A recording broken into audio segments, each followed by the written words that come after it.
झीर मृत्यु खबर पाई घर को फेरिबा बेले स्टेशन रे चलीगला बापार जीवन एभली दुखद खबर सामनाकु आसीछि रायगड़ारू। वर्तमान मृतकों मरशरीर आणवाकू जिला श्रम अधिकारी द्वारस्थ होइछन्ति परिवार। काशीपुर ब्लॉक राशीझरी गांवर मदन गौड़ तामिलनाडु रे दादन खटुथिले।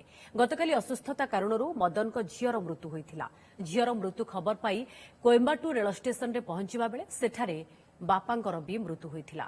रेलबाई पुलिस तांको मृतदेह को व्यवच्छेद करे रखिछि। वर्तमान तांको मर शरीर को घर को फेराई आनिबा पई परिवार प्रशासन रो द्वारस्थ होइछन्ति। एने जिला श्रम अधिकारी कहिछन्ति शीघ्र मर शरीर फेराई आनिबा को उद्यम करा जाउछि। अच्छा अच्छा घरे के अछन्ति मा आचन पिला सुआ चारटा चार बुढ़ी गोटे पांच मा पिला चन काली गोटे मरी गला तार बापा गला झील मला बापा गला गलानी इटा सम 3 थर हेबो जाई करी रविवार दिन गला गो के दिन हेले हेला न हो रविवार दिन 5-6 दिन हेला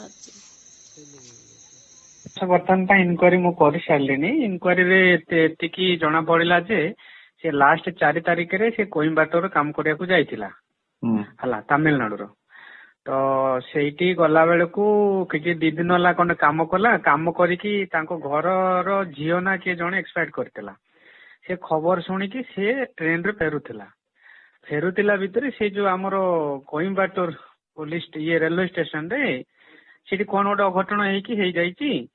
तापरे से जो जेआरपी पुलिस रो रिपोर्ट अनुसार जो स्टेशन रे माने जो पुलिस माने देखि एंदी जीवासा कला बेले से डेड बॉडी टा पड़ीथिला सेठी ट्रैक ऊपर।